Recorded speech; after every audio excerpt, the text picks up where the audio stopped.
Bentornati a Pianura a tavola. Oggi presentiamo un piatto un po' particolare. Presentiamo risi e bisi, che è un tipico piatto veneto. Ma non solo veneto, piatto della cucina padovana. La cucina padovana non ha una grandissima storia, anche se alcuni operatori, bravi ristoratori della nostra zona l'hanno valorizzata, ma una delle caratteristiche della cucina padovana è proprio risi e bisi. E quindi oggi siamo veramente in Veneto, ma siamo a Padova. Io però vi presento una versione della nostra zona, i risi e bisi e oca.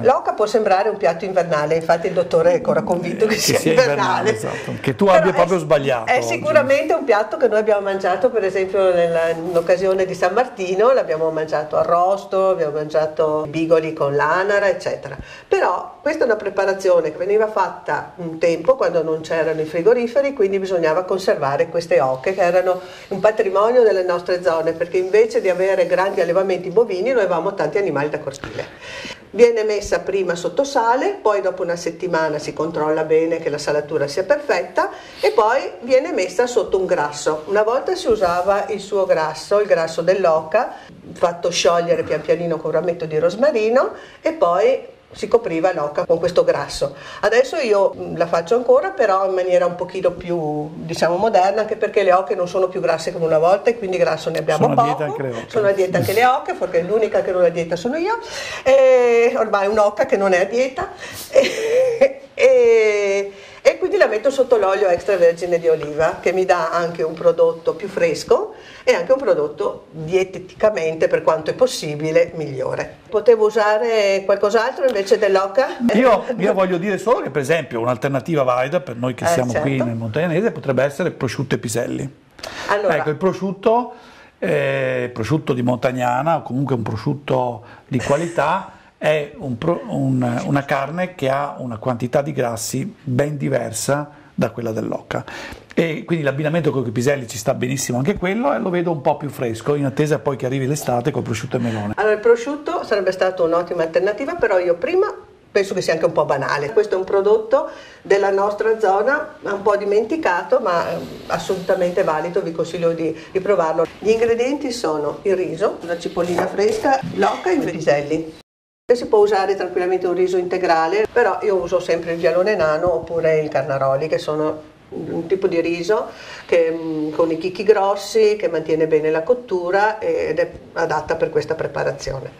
Si può usare il riso bollito, però diciamo per farla più saporita, più buona, noi usiamo un tipo di cottura che è simile a quello del pilota. Praticamente io metto un po' d'olio nella pentola, metto il riso, lo faccio un po' insaporire, una cipolla intera e poi metto il doppio del peso del riso di brodo vegetale molto leggero oppure acqua e sale.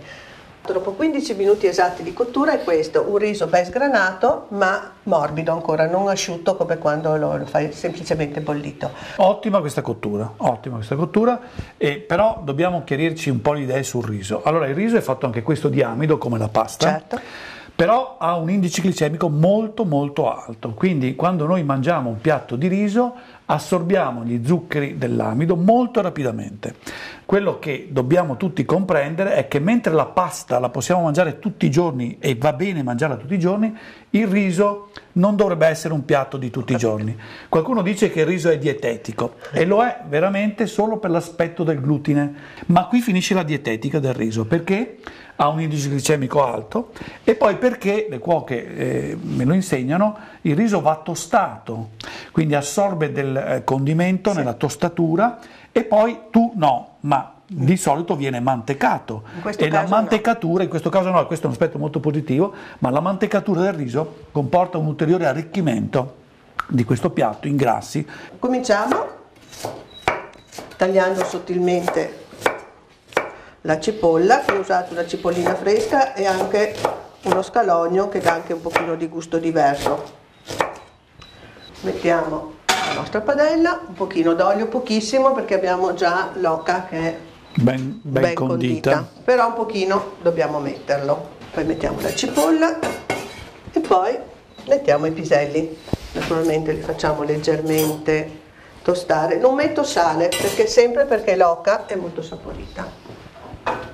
I piselli li ho prima sbollentati, servono sia a diminuire i tempi di cottura e anche a mantenere questo verde brillante che di solito è un po' difficile da conservare. L'oca invece, ecco che ho tagliato a pezzettini, questo è il petto, di solito si mangia crudo con lo schizzotto, con il pane, invece le parti diciamo meno nobili, quindi la coscia, la sottocoscia, la tagliamo a pezzettini e la facciamo leggermente, pochissimo, a parte. Questo me l'ha insegnato un grande cuoco, perché io prima la facevo insieme, invece mi ha detto che così è più buona. Quindi la facciamo insaporire, poi continuiamo la cottura. Aggiungiamo un pochino d'acqua. Avendo sbollentato prima i piselli la cottura è molto veloce. Intanto io affetto un pochino di questo petto, intanto i nostri piselli cuociono. Poi ripeto, non metto sale, poi soprattutto non copriteli, perché coprendoli proprio prendono quel bruttissimo colore grigiognolo. Fra l'altro mantengono anche di più le vitamine, certo, penso, non so, certo. Correggimi se sbaglio, sì, perché a volte no, è vero, tutte le cotture leggere, per conto mio. Tutte le cotture leggere preservano il valore nutritivo degli alimenti. Ecco, quando è rosolata la aggiungiamo ai nostri piselli. Qui abbiamo proprio i tre colori, il rosso che ci mancava in aprile, certo. Ti ricordi? Perché abbiamo Potremmo aggiungere una spento. patata per dare un po' di giallo nella decorazione, ma insomma non l'hai portata, vabbè, non importa. Oggi dobbiamo puntare molto sull'assemblaggio. Qualche volta faccio la cosa giusta. No, ti do sempre dei suggerimenti per migliorare. Per sbaglio, no, scherzo, ma dai, lo sai che io non me la prendo, capirai. Sono vecchia al mestiere ormai, non me la prendo più per niente. Ecco, poi prendiamo il nostro riso. Vedete com'è bello sgranato ma umido. Ecco qui, il nostro intingolo è quasi pronto e mettiamo i nostri piselli. Guarda che colore, è un piatto primaverile, guarda che colori. Direi anche un piatto completo, un piatto unico, certo. Perché abbiamo la verdura, i carboidrati del riso e le proteine dell'oca, della carne dell'oca e anche i grassi. Certamente. Quindi diciamo questo diventa primo, secondo contorno, un vero piatto unico, a cui potremo aggiungere solo un dessert a base di frutta. Alla fine mettiamo il prezzemolo tritato. Io lo metto sempre alla fine. Sì. Anche perché appunto il prezzemolo, che è molto ricco in vitamina C, se aggiunto molto tempo prima l'azione termica denaturerebbe la vitamina C, invece così messo a fine cottura preserva tutte le sue virtù nutritive. Abbiamo messo un po' di prezzemolo per decorare, sì. Ora mettiamo la nostra oca. Ottimo. Una ragazza, l'oca, che è oca solo per... che lo dicono gli altri, perché la dipingono così. In realtà era come il maiale una volta, perché non si buttava via nulla. Ah, sì. Mettiamo il nostro riso.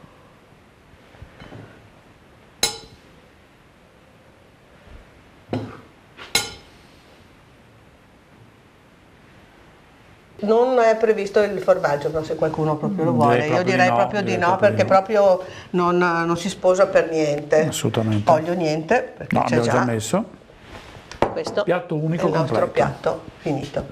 Questo è un modo diverso che, come ripeto, se non avete l'oca e non è facilissimo trovarla, potete fare con il prosciutto. Questa è la nostra proposta di maggio. I piselli sono proprio in questo momento nel massimo della loro produzione e dolcezza. Grazie e arrivederci. Arrivederci.